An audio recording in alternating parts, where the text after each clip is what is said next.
per 1,000 residents, the 9th lowest nursing ratio in the country.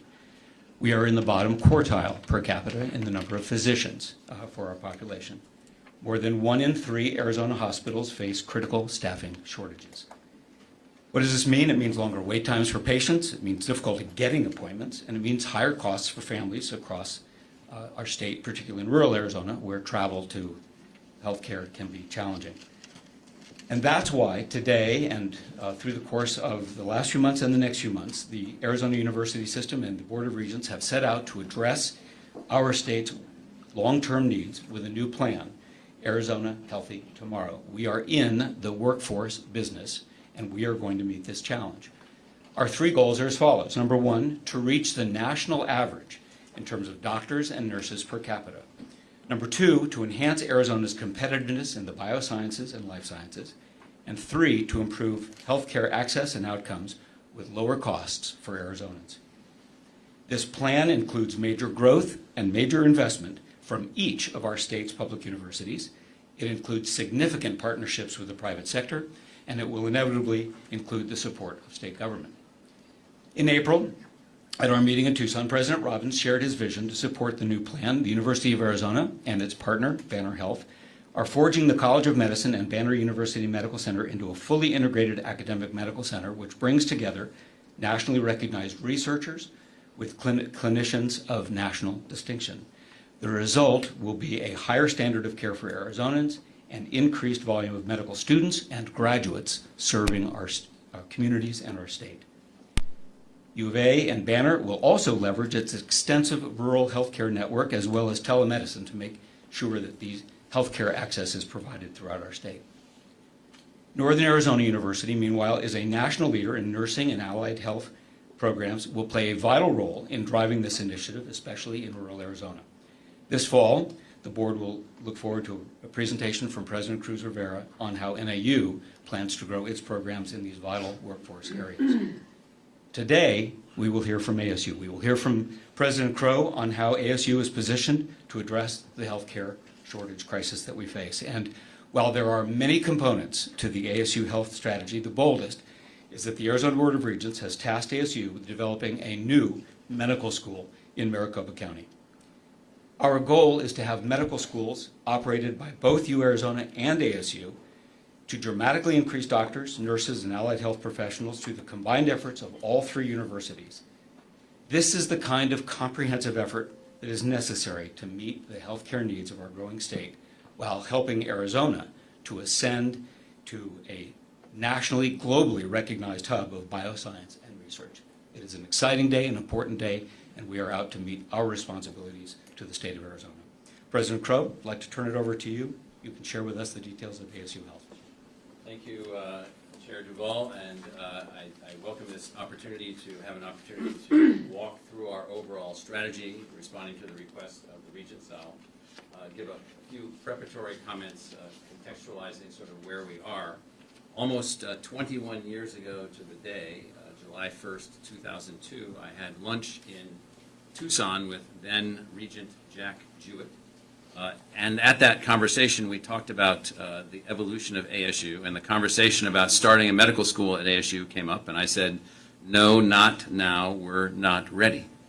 We hadn't yet evolved to the point where we could help to create the kind of medical school that would be representative of a transdisciplinary university that was evolving in the late 20th, early 21st century. That is perhaps different than the medical schools of the past. Not that they're not fantastic, it's just that they are necessary but insufficient in their design. And so I said to him at that time, what we would do was going to focus on the evolutionary acceleration of ASU. We were going to hope to take what some of our competitor institutions like Columbia or Harvard or others that were hundreds of years old and compress 200 years of evolution into 20 years. And that at the end of the 20 years, we would have a world-class research university, which we do. At the end of the 20 years, we would have a disciplinary matrix different than the standard university through a series of transdisciplinary schools. And at the end of the 20 years, we would be capable of dealing with large-scale complexity through an innovation approach that was conceptual at the time and has proven to be practical and implementable and successful now 21 years later. A very famous, currently serving university president of public universities and private universities said to me once along the way that, I had become the president of ASU, and he said, you have an easy path to making ASU a world-class university. You have to do two things. The first thing you have to do is cut out the bottom half of your freshman class. Please cut out the B students, go with only A students, and you'll be shocked at how your reputation will increase markedly and immediately. And I said, well, we won't be doing that. And he says, well, then there might be something wrong with you. I said, I'm sure of that. And the second thing he said that you need to do is start a medical school. And that when you start a medical school, the reputation of the university will accelerate more quickly. You'll be able to drive your research enterprise more quickly. You'll be able to evolve your institution more quickly. And I said, we're definitively not ready for that. We first have to figure out how to focus on a new kind of engineering, a new kind of science, a new kind of transdisciplinary science, a new kind of interdisciplinary approach to things, and a new model for the university. So we needed to do that first. And so I believe, and I think the Regents ad nauseum hear often enough from me and from us to have some sense that we've achieved those things. We have a world-class research university. We have an identity as an innovative university. We have a technological platform. We have the ability to scale. We have all of these things, which then puts us in the position of being able to advance the design of how we would respond to Arizona's healthcare needs as this new kind of university that we've built. Again, this is not diminishing anything that's going on, all necessary and important, but our approach is somewhat differentiated. So let me just comment a little bit about that because it will be reflective in the specific projects that we are announcing the launch of today, and that is the ASU design. One key element of that design is something that we call intellectual fusion, and what we mean by that is that we think that rigid, structured, hard-bodied disciplines are not the only way to go. They are a necessary way to go. They're not the only way to go. So in our case, the board has, over the last 20 years, allowed us to eliminate more than 80 departments, schools, and colleges. And you have allowed us to create more than 35 new departments, schools, and colleges. Our College of Global Futures, with its 4 strangely named schools, the School of Sustainability, the School for Complex Adaptive Systems, the School for the Future of the Oceans, and the School for the Future of Innovation. This board, over time, has been unbelievably supportive of our intellectual fusion approach to things, our elimination of departments like geology and anthropology, and the building of the School for Human Evolution and Social Change, and the building of the School for Earth and Space Exploration, the elimination of history and philosophy and religious studies as separate departments, and the combining of those schools into a new thing. That kind of approach is the method that we're taking from an intellectual perspective. So from an intellectual perspective, whatever we propose to you today will be anything other than just the traditional model for a medical school or the other schools that we're proposing today. So intellectual fusion. Second, we have, as you know, altered the design of the university so that we are most interested in the success of our students. Secondly, most interested in the success of our community, meaning measuring our success against the success of the community. And thirdly, interested in the success of our faculty. Not that we're not interested in the success of our faculty, but we're here to serve the community. We're not here to serve the faculty. And so one of the things that happens, and I used to be the chief research officer at Columbia University for more than a decade, and in that job was intimately engaged with the very significant Columbia Presbyterian Medical Center and the Columbia Medical School and all the other things that were going on there. That was a more traditionally designed medical school with traditional departments, traditional silos, traditional culture, and so forth. We have been evolving for more than 2 decades a differentiated design modality in which the outcome of the community is the measurement of our success, very much in line with the charge that the chair has given, the vice chair has given in terms of why we're doing all of this. And then the last thing that I would add in terms of a design parameter that's essential to us is this notion of accelerated and continuous innovation. So if you really want to affect healthcare outcomes in Arizona, it's not only how many nurses do you produce, or how many physicians do you produce, or how many public health technology specialists do you produce, but it's also, can you educate the entire population on how to lead, get onto pathways for more healthy outcomes. Obviously, we have high levels of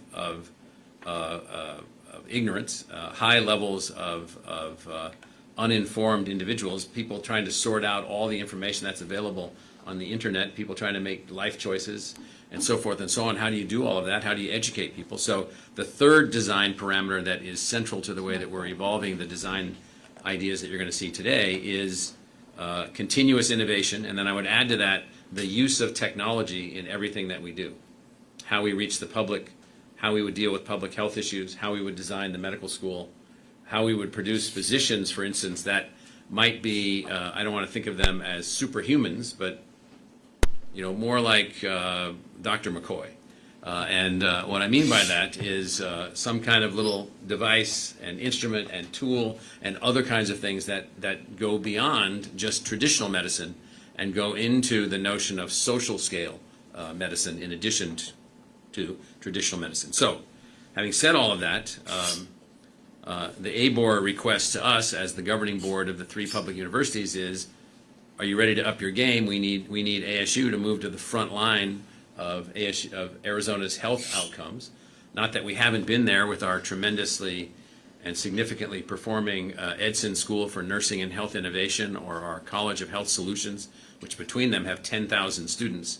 Our department focused on health systems engineering in the Fulton Schools of Engineering, our programs in public health that are in the business school and in the School for Human Evolution and Social Change. It's not as if we don't have things. And on top of that, from a research perspective, we're one of the top 10 research universities in the country with funding from the National Institutes of Health that doesn't have a medical school. So us and MIT and Berkeley and Princeton are the schools that are in that particular group. So we have high-performing research scholars also.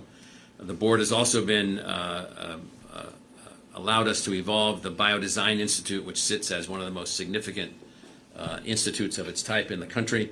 In the biosciences, we now have a biosciences incubator on the Phoenix Bioscience Core area in downtown Phoenix. We have other things that are going on. So we're not the things that we're proposing, particularly for people that are listening that might not be aware of where we are. We're approaching this request from the board from the perspective of substantial strength, research strength, education strength, innovation strength, educational program strength, experience. I'll just take nursing as an example.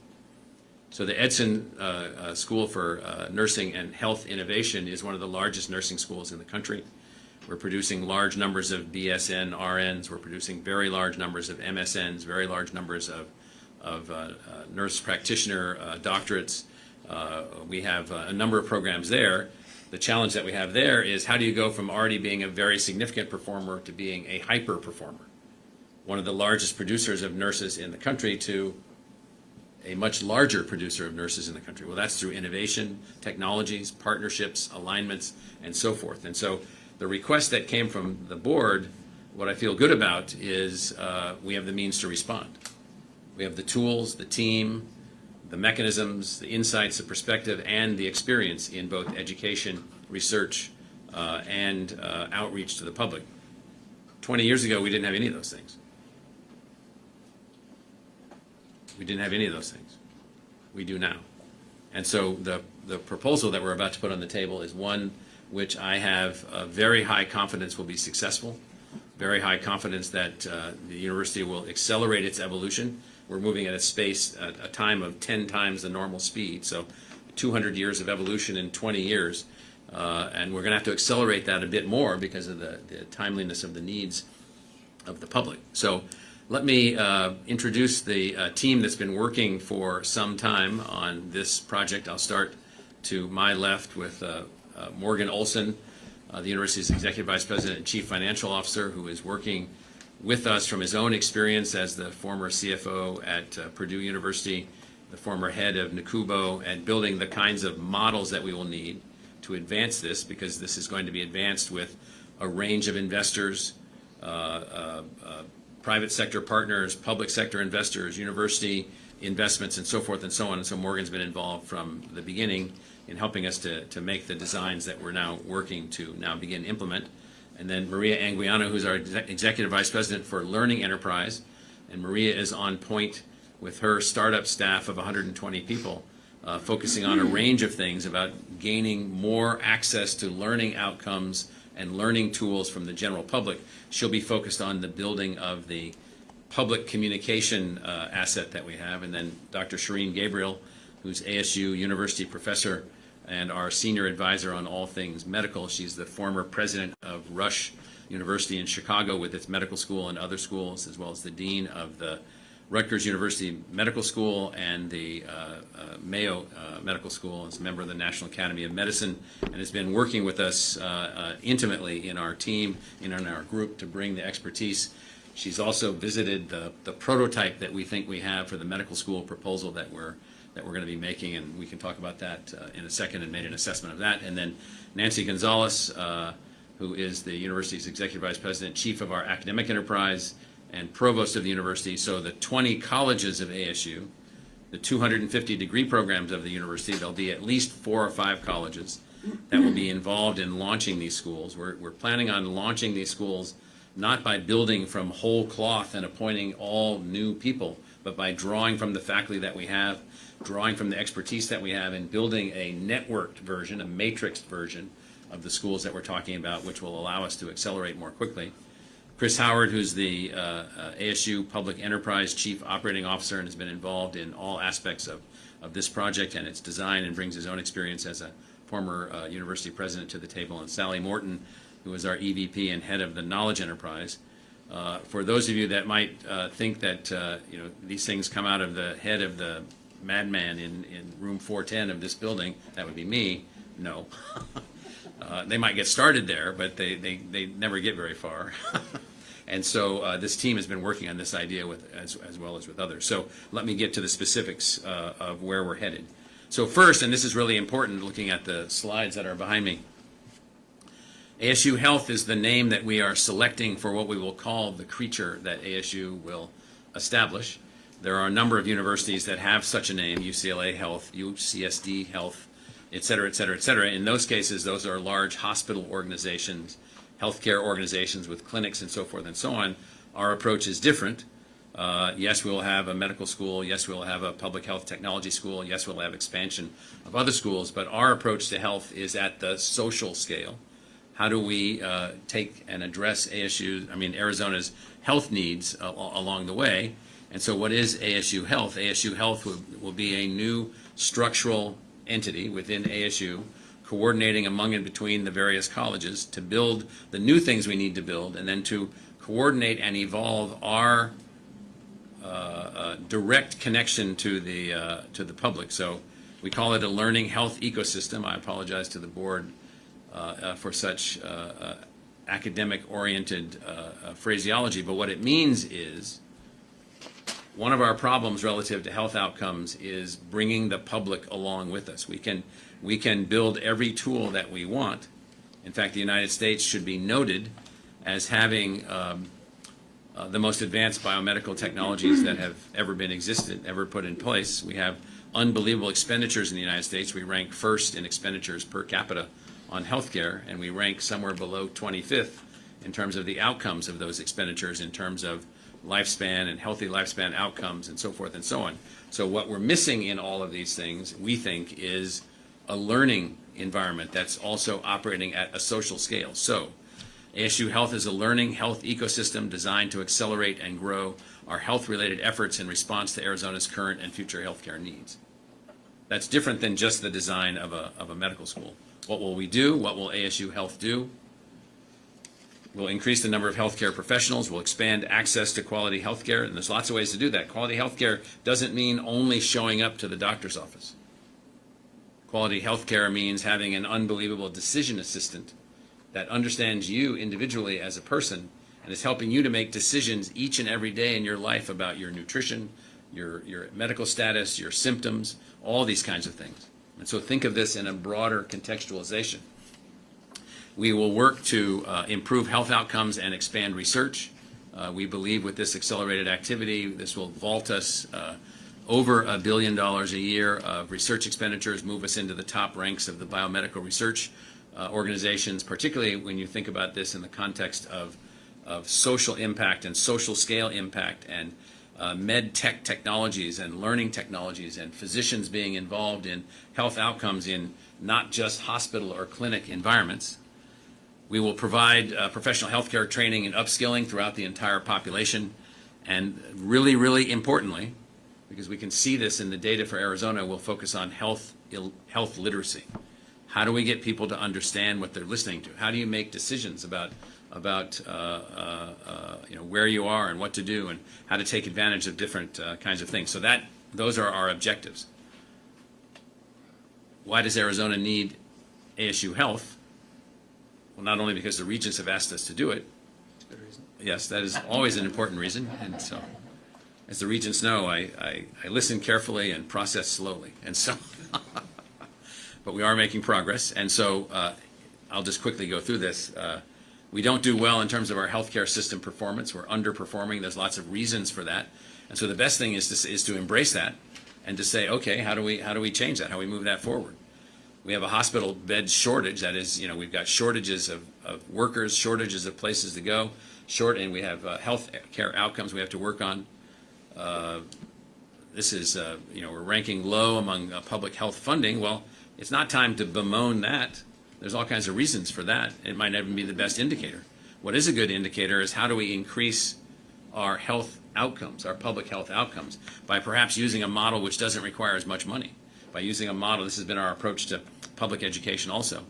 We need more doctors. We've already talked about that, and Regent Duval has discussed that. We have an even more acute nursing shortage, and so I'm not going to walk through everything that we're going to do, all aspects of ASU Health, because we have an entire book of 9, 10, or 11 major initiatives. I'm going to focus on those initiatives which are the most challenging, the most, I think, important to the evolution of Arizona and the evolution of ASU. And so what will we do? How will we help? How will ASU Health help? And ASU Health, again, is the nomenclature, the design for this entity within ASU that we will be creating. First, we will conceptualize, which we're at the earliest stages of conceptualization now. We will conceptualize, design, and launch a School of Medicine and Advanced Medical Engineering. Now, there are 2 of these in the United States right now, one at the University of Illinois and one at Texas A&M. And why are we selecting this as our particular method? We think that the graduates of this school, so enhanced by their dual educational outcome, an engineering outcome and a medical school outcome education at the same time, will be able to add a mix to Arizona that will be beneficial to the ultimate design of the Arizona health system. I'm going to ask Shireen to just comment on the trip that you made to the University of Illinois and just give a sense of what they've been able to do at Urbana-Champaign. So, Dr. Gabriel. So thank you. I'll be brief, but University of Illinois and the Carly Health System have been able to create a very unique medical school that's really almost an outgrowth of their School of Engineering. Their School of Engineering, their College of Engineering is one of the very best in the country. They have many relationships with and similarities with our colleges of engineering. Engineering really has partnered with the health assets of University of Illinois to create this school. Many of the faculty of the school come from engineering, so the faculty is different, the curriculum is different. The students, they recruit sort of a different kind of student who has aptitude and background in engineering. And when I met with some of those students, always the most fascinating meetings when you visit anywhere is meeting with the students. It was just fascinating to hear not only their backgrounds, but what they propose to do. And so to graduate from that school, for example, it's important, each student must have a project that includes an engineering theme, a business theme, as well as, of course, a biomedical theme, all focused on a particular health problem and coming up with creative solutions. So, as President Crow said, the hope is for these students to come up with a different kinds of solutions for our health problems and advance health in those ways. So it's a very creative school, and I think we can do something even better here. Right, so just to contextualize, so Regents will recall that ASU is now running the largest engineering school in the country with 30,000 students, 22,000 on campus, 8,000 online. We're launching 3 new engineering schools as we speak, one which is up and running, advanced manufacturing and network engineering, a new facility that will go to the Regents for consideration for construction on the Polytechnic campus, and then the Regents recently approved the new engineering school on the West campus that we have that's evolving. We don't know exactly where this will fit in, but the notion would be, by the way, that if you're not an engineer when you enter this medical school, you're an engineer when you leave it. And you'd say, well, how is that possible? And this goes to the way that we've been doing things. So we have added to our on-campus engineering cadre from 6,000 students just a few years ago to 22,000 students by finding ways to empower people to become engineers who would normally not necessarily have that pathway. So we figured that out in our innovation environment that we've created. So I'm going to ask Provost Gonzalez to comment on the notion of just the way that the faculty are working together and how we can bring people together. And what I want to say to the Regents and to others that might be listening is, please forget the way that most universities work. We work in a different way, not better, not worse, different. And what I mean by different is that our faculty can actually work together. So just talk about a little bit, Nancy, about how we would, launching this, everybody's laughing, it's how we, in launching this, we would build from the faculty that we have. Oh, first, Shireen, how many people did the medical school initially hire at the University of Illinois to get going? I think 2. So they really built from what they had. Yeah, so just how would we do that here, just for the Regents? So we already have strong faculty in biomedical engineering who even independently have been thinking about how they might partner better in medical school training, and they've been in conversations even with the Mayo Clinic about this. So we have the capacity to take the talent already there. We'll probably, and to partner with other people across other colleges. We've got the infrastructure and the kind of the DNA to do interdisciplinary work, both within schools and across colleges. And so we plan to deploy all of that learning that we've developed over the last 20 years about how to do that kind of work to build this very different type of medical school. We think we're an ideal place to do that. And we don't anticipate needing to hire a lot of faculty at the outset to get this up and running. Currently, our School of Life Sciences and faculty, for example, teach courses for the Creighton Medical School and for other institutions. So we already have some basic medical training in place that we can deploy in different ways. So let me further contextualize the design trajectory that we've selected for this School of Medicine and Advanced Medical Engineering. So in launching this now, we are now a world-class research university performing at the level of MIT or UC Berkeley in terms of our volume of research without a medical school. We are that now.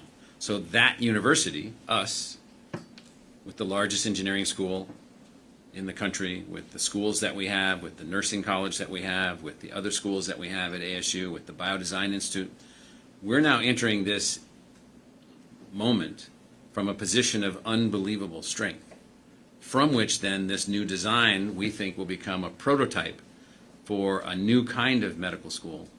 And what I mean by that is we think that what we are going to do is try to augment the field of medical schools that are out there by this new design and this new approach. That would have all been gibberish if we had said that 20 years ago. Fluff. There's no fluff.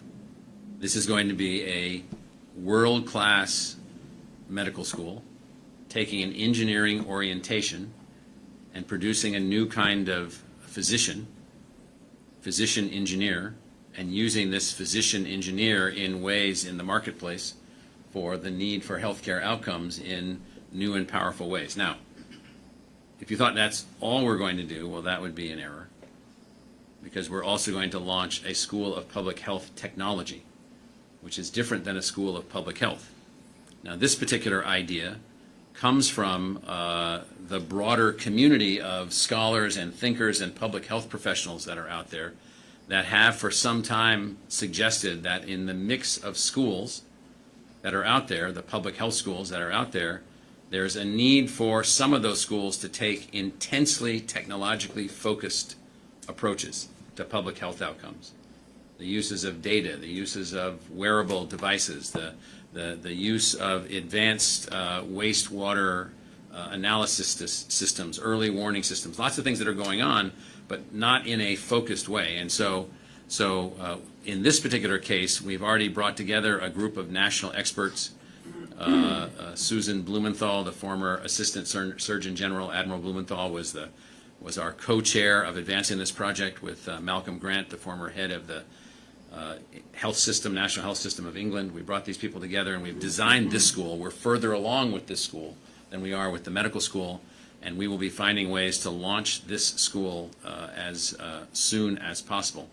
I'm going to ask maybe Dr. Morton, who was a part of the process of putting this school together, what does this make you think about in terms of what we're trying to do from the knowledge enterprise perspective?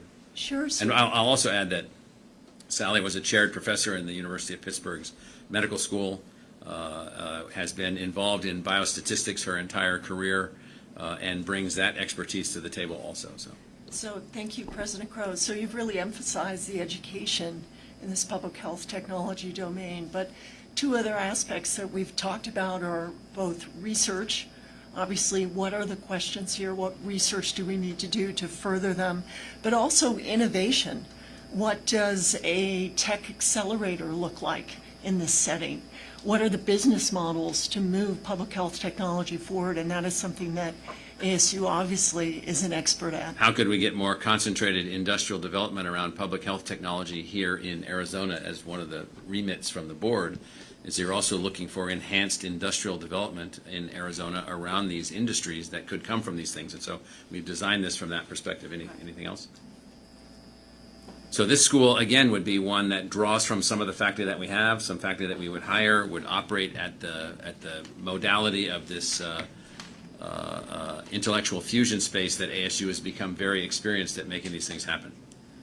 A third thing, again, I'm not walking you through all the things that we will do, is the ASU Medical Masters Institute.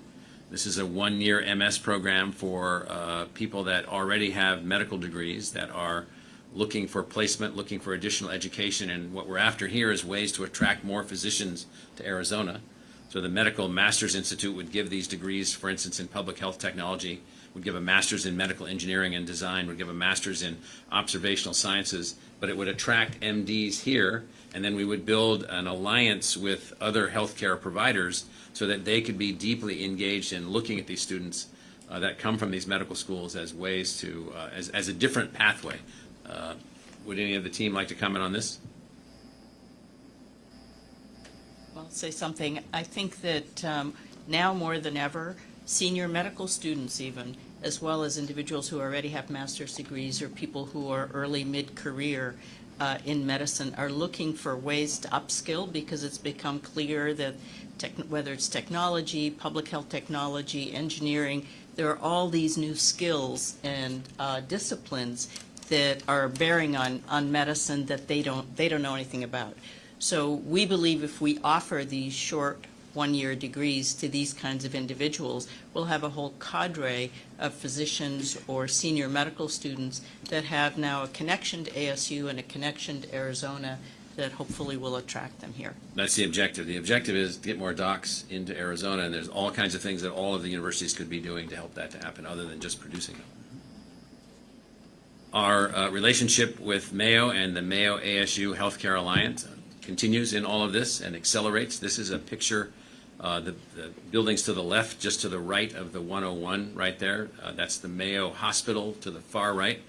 All of that in the middle is the Discovery Oasis, which is one of the 7 innovation campuses that ASU is a part of in the Valley. The ASU Research Park is an innovation campus. The Novus Corridor is an innovation campus. SkySong is an innovation campus. This Discovery Oasis is an innovation campus.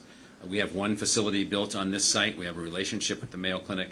This relationship continues in all ways, from a research perspective, from a partnership perspective, and so forth. They have their own medical school. They're advancing their own medical school.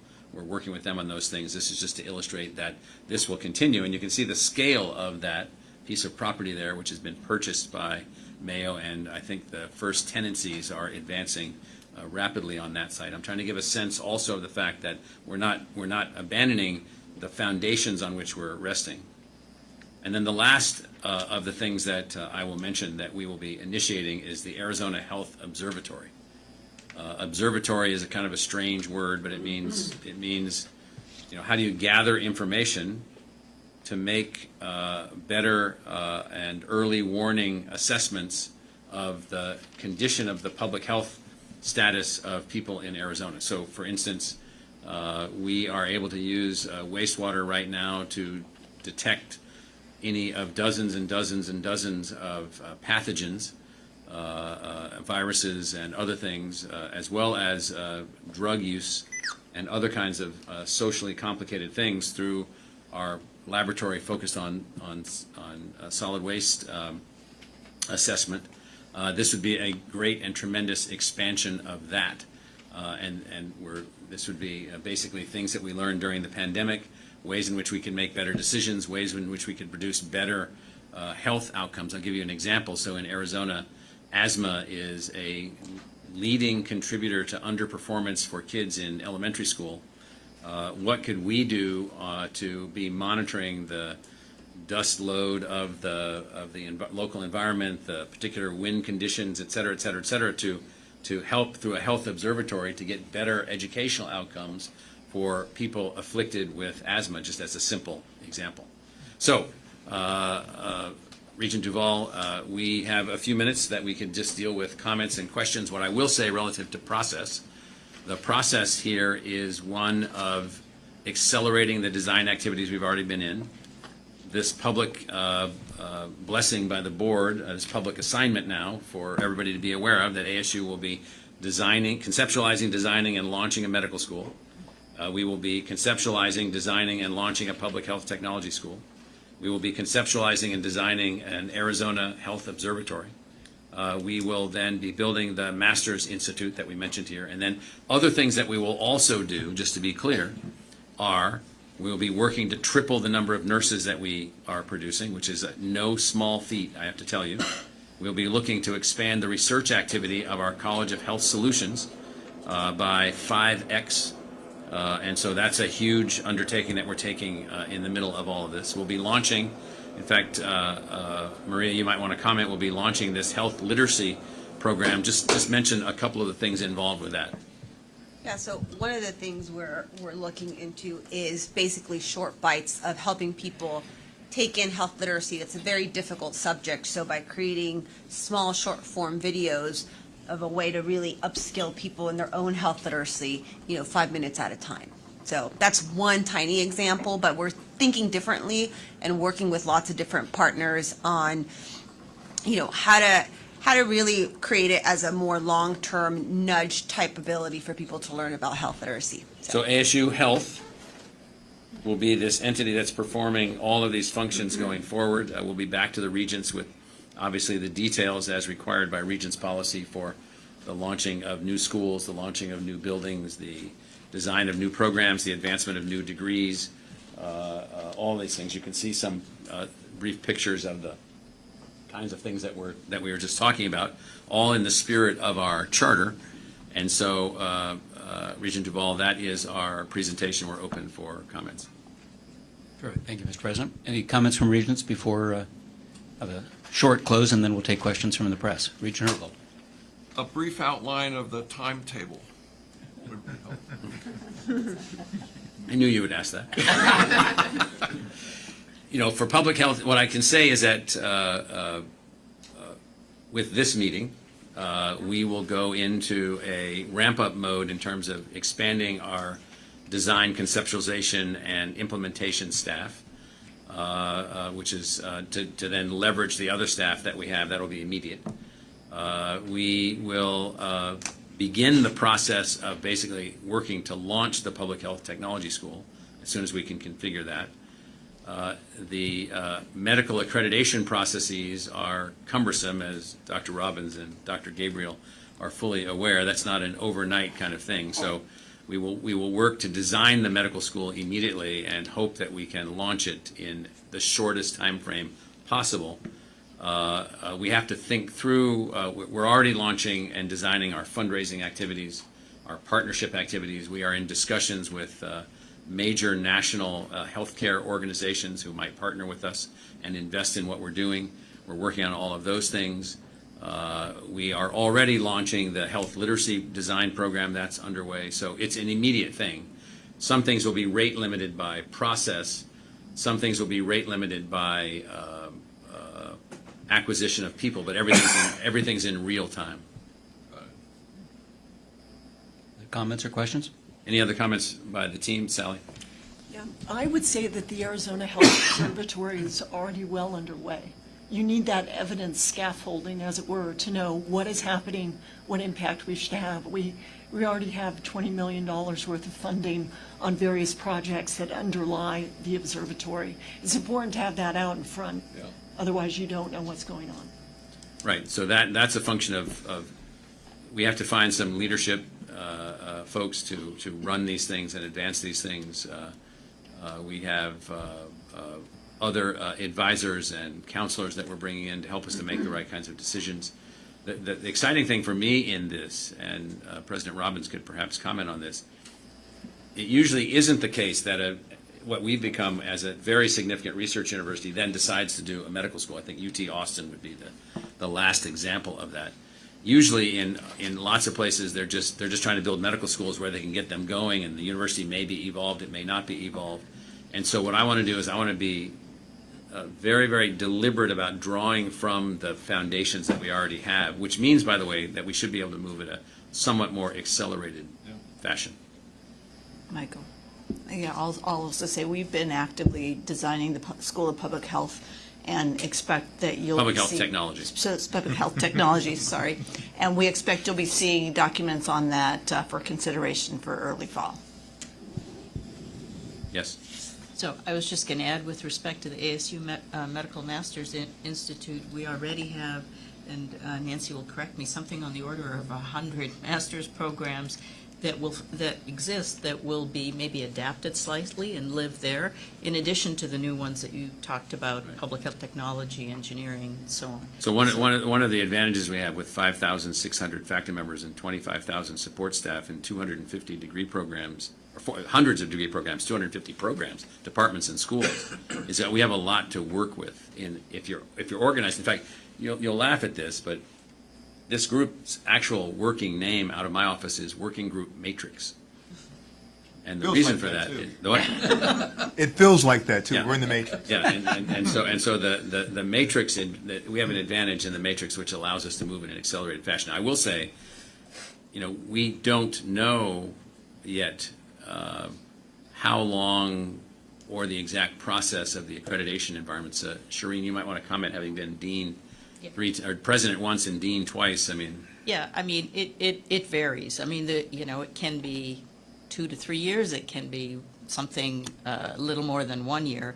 And the good news is, many of us have connections with these accrediting bodies. We've already kind of had very, very, very preliminary conversations about what it would take, and we can engage with them as soon as possible and move things forward. So I think really that's the key, is engaging them early, but yeah, it can be a prolonged process, and we hope to prevent that. Sure. Regent Herbold? What other schools are pursuing this kind of thinking and have already implemented some of it? You've mentioned Illinois. Well, there are elements of this. So the public health technology school idea, we're first out of the blocks on that, and we drew from expertise from all the other schools, as well as, just describe who was at the meeting that we had on public health technology, Sally. Well, the then head of the CDC, as one example of the sorts of people, entrepreneurs, a woman who is running one of the first wastewater surveillance companies that grew out of the pandemic. So there were people from Google Health and so on. So a wide array of folks coming together and saying, this is what is needed now. And we'll get the Regents the report that was produced by that group. So in that case, we're at the point, and we're drawing from others. In the case of the engineering school, we think there's two, Texas A&M and University of Illinois. We haven't had a chance to visit Texas A&M yet, but we're in contact with them. And so we're going to look at that, draw from them, draw from their expertise. There's really nobody that's taking our particular approach. Dr. Gabriel or Dr. Robbins could comment on that, being physicians themselves and being involved in, substantial medical schools. Our view of health would be so UCLA Health, which is a big hospital and clinics and so forth and so on, would be very different than ASU Health, but you would expect that anyway. We have in our plan the conceptualization of clinics, but our clinics would be led by nurse practitioners. And they would be operating in a different modality than traditional urgent care clinics that are operating out there. So I don't think there's anybody quite with where we are. Shireen, do you want to comment on that, or Bobby, do you want to comment? That was going to be my response. I don't think there's anybody quite where we are. There are certainly things to learn from others, and they have some things maybe to learn from us, especially the UI school and Texas A&M engineering branch of their medical school. So those are both world-class engineering schools, both of those. Both of them are very large engineering schools, and both of them have our approach will be slightly different. So they probably require you to be an engineer to be admitted. We will make you an engineer once you're admitted, if you're not already an engineer. And that's easier to do now, and we have ways to do that we've pioneered and developed here. Yes, Mr. Penley. President Crow, I just think this is enormously exciting. I think you've really elaborated very effectively on what I understood the board asked you to do as one regent, and I think it's a very exciting proposal. And like Regent Herbold, I look forward to understanding the timeline a little better and knowing how quickly we can realize the benefits that you've described. Certainly, you've demonstrated how much a university can really address the needs of a community and address the needs of the state, in this case, Arizona, and what we really need. You've mentioned a great deal how ASU has reached this point and enabled itself to do so. You've talked to some extent about the changes that are going to occur to ASU with the expansion of these programs. I'm a bit curious about the scholarship and Dr. Morton's role in this, because even though ASU has become a premier research university, I'm anticipating that what we're going to see is that accelerated rather tremendously.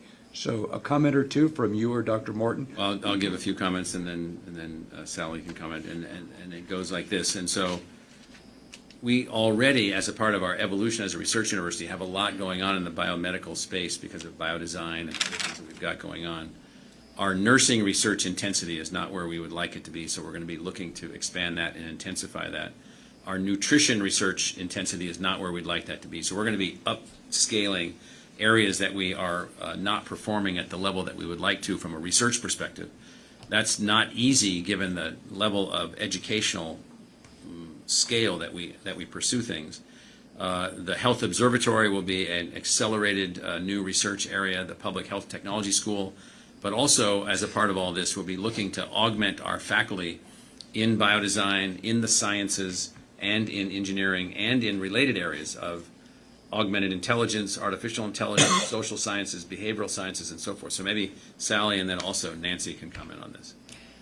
Well, I would only add, because we're sort of de novo starting this, it's an opportunity to look at what has worked elsewhere and what hasn't worked as we set up the data infrastructure and other infrastructure that will support research in this space, for example, clinical testing sites, data collection, and so on. There's an opportunity, again, to learn, avoid pitfalls, and do it really with, as we've said, deliberate speed. I think it's also really exciting to think about the connections from clinical medicine to public health. In a lot of settings, those are very siloed. They have their own cultures, they don't talk across each other, and now is really a time with a focus on community to make sure those are working together. One of the things that we see happening, and so Josh LeBaire also holds the Virginia Piper Memorial Trust chair in personalized medicine. He's also the director of our Biodesign Institute. And so an area that we have not been able to fully capitalize on is something that the artificial intelligence systems, which in all likelihood will not destroy our civilization, as some people said yesterday. I just think there's probably a limited chance of that. And so we're really advancing under the assumption that there's things to be had from those technologies, and one of them is unbelievable enhancements in personalized medicine. So we have an ability to understand your genome or the genome of your ailment or the genome of your cancer. And when we understand those three things and can computationally express that information in real time relative to your physician or your medical care analyst that's working with you, we think that all things enhance around that. That then is for us unbelievable acceleration in research related to personalized medicine in particular, that would be driven by data derived from things like these wearable devices that people have, as well as some genetic understanding of who we are individually biomedically. Then connecting those things together, we just think that that's a very, very powerful and fruitful area of research that we're going to be well positioned.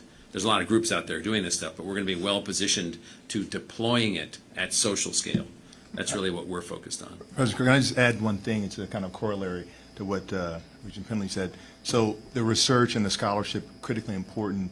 As someone who's been there for about a year, the reputation of Arizona State University as an ecosystem of innovation attracts a lot of people. This, behind the president, is going to double down on that. It's going to be 3X, 4X. I just want to make one example of the commercialization and the revenue, the money part, the things that Morgan and I think about quite often, is that I think this ecosystem is going to grow exponentially.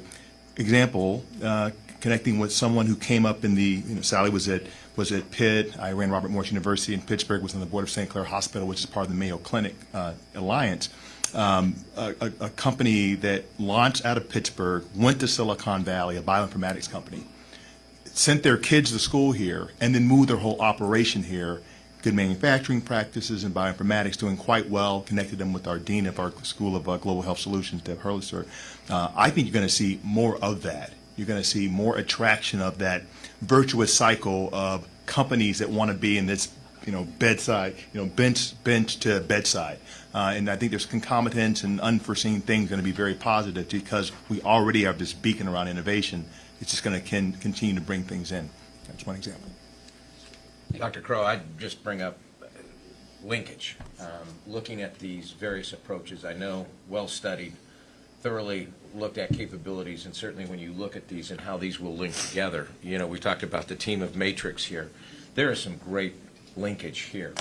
I also would like to just compliment you, Dr. Cruz Rivera, and Dr. Robbins for embracing, for the state of Arizona, the power of your three universities to look at healthcare differently for the state of Arizona and all the things that you outlined and Dr. Robbins outlined in his announcement. I think the working together of these three universities to come up with individual but collectively good outcomes for the state of Arizona, we're on the right track. And it's been long overdue, but to answer the challenge in a way that you all have is exciting because it's about today and today's announcement, but it's about the tangible, the outcomes, the private enterprise connections, the opportunities to move so many of these programs forward for so many different citizens in this state, both in large counties and very rural counties. I think it's a very exciting moment for the state of Arizona. I want to compliment all of you for the work done to this moment. I think we're on something. Well, apropos of that, we have always operated under the assumption of partner, work with others, and that's still our strategy going forward, as opposed to some institutions around the country that have difficulty, in their competitive arenas. We don't have those kinds of competitive issues, beyond sports, and so that's which is important. But in the other arenas, we're able to work together. So, Good. Well done. Thank you. Regent Pacheco. And I just want to expand on what Regent Foster and what Dr. Howard was saying. This is a broader economic development play for Arizona. There's incredible connectivity, and it's going to bring benefit to everyone in Arizona within health and outside of it, from jobs and manufacturing and expanded opportunity across the board. So I'm really excited. Thank you for all your efforts. thank you. Great. Thank you all. I want to close, and then it would take a few minutes to take any questions we would have from the press. But want to reinforce what's been said by fellow regents. This, much like President Robbins did in Tucson, this meets the moment, it meets the need I think it's important that we see this in the context of this statewide plan, Arizona Healthy Tomorrow. This is step 2. We will have step 3 in Flagstaff at NAU. And it really reflects, I think, 2 important themes. The first, this is the regents and the presidents and the universities taking responsibility for the public health outcomes of our citizens. That is the thematic objective of this initiative. Number 2, notwithstanding, to use your phrase, President Crow, to further contextualize the history, not 20 years, but 60 years ago, at this June meeting, the Board of Regents made the painful, difficult, controversial decision as to where to place the medical school. It really was, at the time, for reasons which the President has said, an obvious decision that it should go to the university with the strong basic sciences.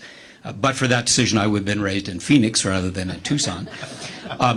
But the important point was that at that meeting, which I've gone back to reread the history of it, it was expressly noted that the growth trajectory of Phoenix would inevitably result, and the growth of ASU would inevitably result, that there would be an ASU medical school. Now, 60 years later to... We got a law school out of that. We got a law school out of it, for which I was the beneficiary, ironically. So this doesn't just meet the moment, but this moment has been a long time coming. I also have some announcements that the regents have dedicated $30 million of TRIF dollars to the healthcare initiative at all 3 universities to help them plan, help them assess the data, help them do what they need to do to bring us more mature plans. And I'm excited and very pleased to announce that Governor Hobbs has released $15 million in furtherance of the board's 5-year plan, of which the healthcare strategy is certainly the premier component. So this is an exciting moment. It's one with a lot of momentum, a lot of acceleration, a lot of enthusiasm, but it is meeting the needs that our state has assigned to us. And for that, I'm grateful, President Crow, for the presentation. President Robbins, for your presentation in Tucson. Looking forward to that in Flagstaff. And we're going to take a moment break for anybody that needs to step out and otherwise take some questions from the press. So let me just give a moment to anyone who wants to step out and otherwise turn it over to the back of the room. Yes. Just a quick question. You mentioned it earlier about the need in Arizona for healthcare people. What is the element that will keep the folks that you graduate here in the state? I'll comment on that. We're very successful at that now. We keep the majority of our out-of-state students end up staying in Arizona when they graduate, and those that then move away come back. So we've seen this pattern of people just want to be here. I tell everybody that we hire here, just be ready because the whole rest of your family will be moving here after they start visiting.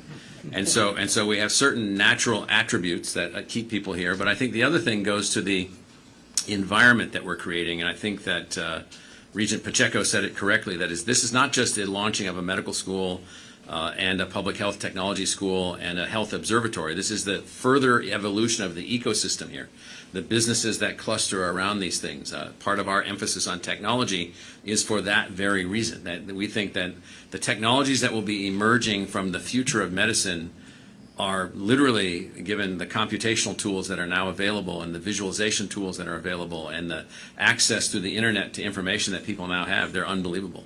And so the opportunities here for people to be employed here as a part of all this are accelerating. And then on top of that, I mean, obviously with this county being one of the most rapidly growing places in the country, with the state growing, this place is evolving rapidly. Arizona's evolving rapidly, and the number of opportunities and the broadening of the economy and all the things that are happening here are going to keep these people here. And then I think at the end of the day, I mean, it really is the case that if you empower and educate people in a particular way, and then they're focused on a particular social set of outcomes, they want to be a part of that.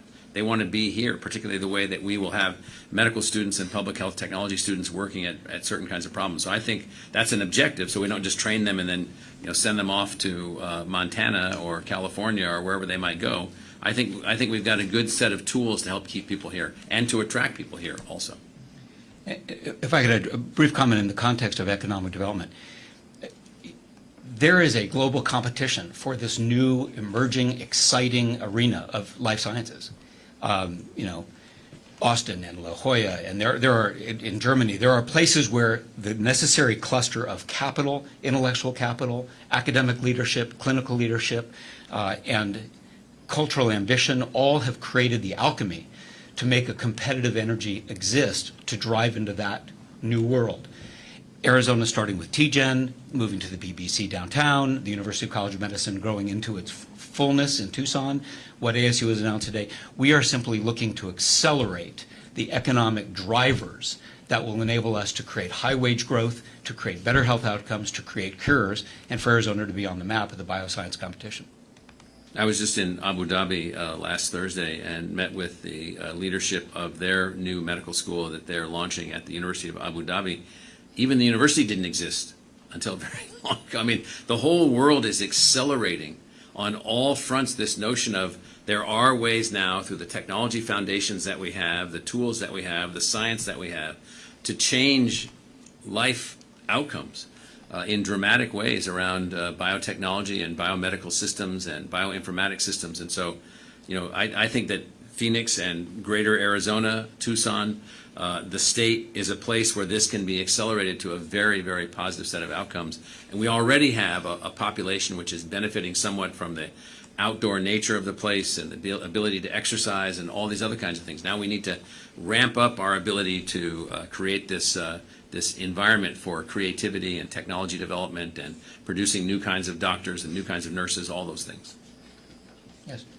Sasha Hook, Arizona Republic. I've just got some questions around how much all this is going to cost. I don't think we've touched on that yet. I understand there's $30 million obviously coming from the board, and Dr. Krill mentioned that this will be funded through university investments and private sector investments as well.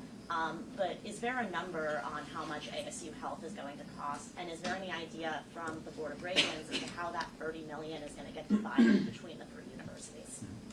Well, what I'll say, and I flashing through my mind, is that scene in with Mike Myers talking about $1 billion versus $1 million.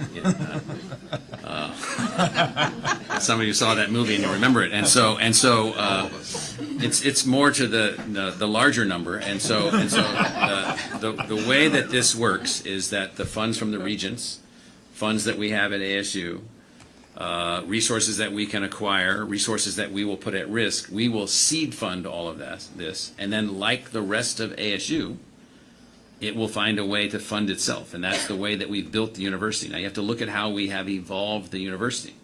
So in the year going forward, our operating revenue will exceed $5 billion, and that operating revenue will come about $400 million from the state and $4.7 billion from something else. And so what we will do here is design self-sustaining entities that require resources for design. We think we have those resources. Resources for launch. We think we have those resources. And then we'll be looking to investors. We'll be looking to private investors through foundations and philanthropy. We'll be looking to revenue that we can generate, which will be substantial. We'll be looking to possible public investment for this initiative or that initiative along the way. And so all those things are moving forward. And the key to the answer that I'm giving you is this is the way that we do things. And so we didn't go to the legislature and say we'd like resources to help us to expand engineering from 6,000 to 30,000. That isn't how it works for us.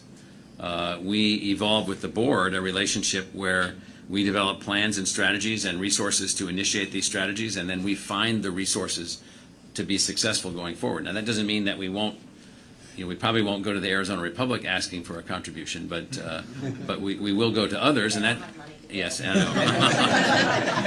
And so. Thank you for being here, by the way. But we will be going to others, and we will secure immediately substantial philanthropic investments to help get all this going. We already know that. We will make our own investments, and so it is a, I guess the word is, this is an entity which will follow the ASU tradition of being financed by its implementation. Let me add to that just a broader context. And you're certainly going to give us all of the 30 minutes. Yeah, that's right. You've raised questions which are the next phase of our discussion. We wanted to signal our commitment by making these monies available so that the universities know that we are dead serious and that they've got money to plan. So that is phase one. Phase two will require all of the things that the President has said and which President Robbins also said in Tucson. It'll require private sector engagement. It'll require public sector engagement from our state partners, without question. But the way I would pose it is this. What is the cost of bad care? What is the cost to Arizona's families when they can't see a doctor? What's the cost when you have to drive for hours and then wait in a waiting room because there's just insufficient care? What is the cost to the system of getting your medical care in the emergency room? There are lots of costs in our healthcare system which are passed along, hidden, not accounted for, because we do not have the kind of capacity to serve the citizens that we need. And so while there will be investments required here, our real goal is to help in the costs to Arizona citizens and better care. Does the board have a number on that? Did you guys in your research, I understand you put out a report on healthcare gaps in Arizona. Did you have a number on exactly what the economic benefit net could be of these types of programs? Yes, and I'll refer you to the reports. Other questions? Yes. I'm wondering if in the development process, if there's a plan for or an anticipation that the number of residency and fellowship programs within the state will increase to accommodate the graduates of the new medical school? Right. This is a tough question. I ask either president to respond to this because they've both got a lot of history in this. This is a barrier to success that we need to try and address, so it's a great question, either one of you. It's an area where we're going to have to be very creative. We may have people moving around. We may have different ways that we do this. We don't know all of the solutions to the residency component part because that's dependent on the number of hospital beds and the way that the hospital units are structured and so forth. So we're looking for creative solutions. Our scouts are out there. We're talking to everyone. We're talking to global scale, national scale healthcare organizations. Maybe we can work with them. We're visiting, large-scale medical school operations beyond just the ones that we have talked to. So we're looking for solutions, and President Robbins may want to comment on that. Yeah, I think it's obviously a major problem just for the number of students that are graduating today, and we're talking about forced multiplication, that there are going to be many other medical students that are going to need residency slots. And that's as most people would know, where you do your last training is usually where you end up staying. So that's an important part, as you said, President Crow, to not just educate these new, I think Texas A&M calls them physicianeers or something like that. Physicianeers. Physicianeers. We won't be calling ours that. Yeah. Sounds like a Disney term. Doctor ears. Yes. So this is a major issue, and that's why we have to work together with the hospital systems, because the GME slots are controlled by the hospitals. GME is graduate medical education is what the phrase means. So. Okay, not seeing another hand. One more, yes.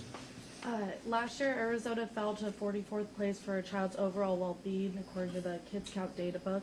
How will these new initiatives focus on bettering the lives of Arizona youth and increasing that number? Yeah, so what I'll say is that's a central focus, exactly those kinds of findings. And so the health literacy program that we're talking about using, so ASU has built these unbelievable technological tools for educational outreach and educational enhancement. How do we get that information, those tools, ways for families to make better decisions, ways to educate moms on their kids and people on their, focusing on your question on children and children's health.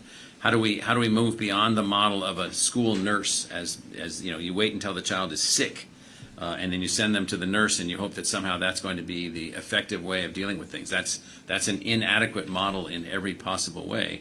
It's necessary but insufficient. And so one of the main things that we're doing is focusing on that exact problem. How do we ensure, and there's a way to measure this, so there's a way to measure health outcomes. You can measure health outcomes also by educational success. How many days are missed of school because of health issues?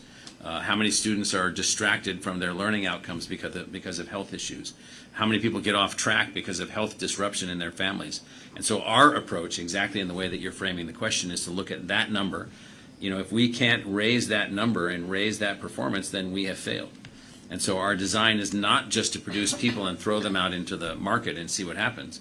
Our design is to produce people, to produce ideas, to produce new technologies, new systems, new tools, new ways of reaching and teaching, learning outcomes, all those things together. That's the approach of ASU Health in its entirety. So those are numbers we're very significantly aware of, and that's what we're focused on, which is a different approach than other organizations called health. How will that trickle into the routine of just normal school life for children? Well, hopefully it would trickle into families having more information, schools having more information, being able to make decisions, being able to help get care to students at a time before something becomes acute. So how do you intervene quickly? How do you deal proactively? How do you deal with nutrition issues and so forth and so on? All those things. How do you help people to be healthier as kids? And it's mostly a function, not exclusively a function. It's heavily a function of information and learning, and that's what we're going to focus on. And also a function of workforce, which is why we're here and why we thank you all for coming. Appreciate it. With this concludes the special board meeting, and we will resume our executive session. Thank you all. Oh, excuse me, recessing. Yes. Thank you, John.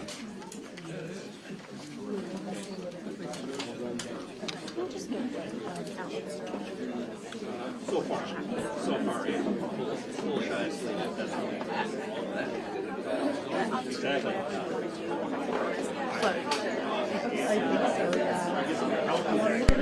yeah.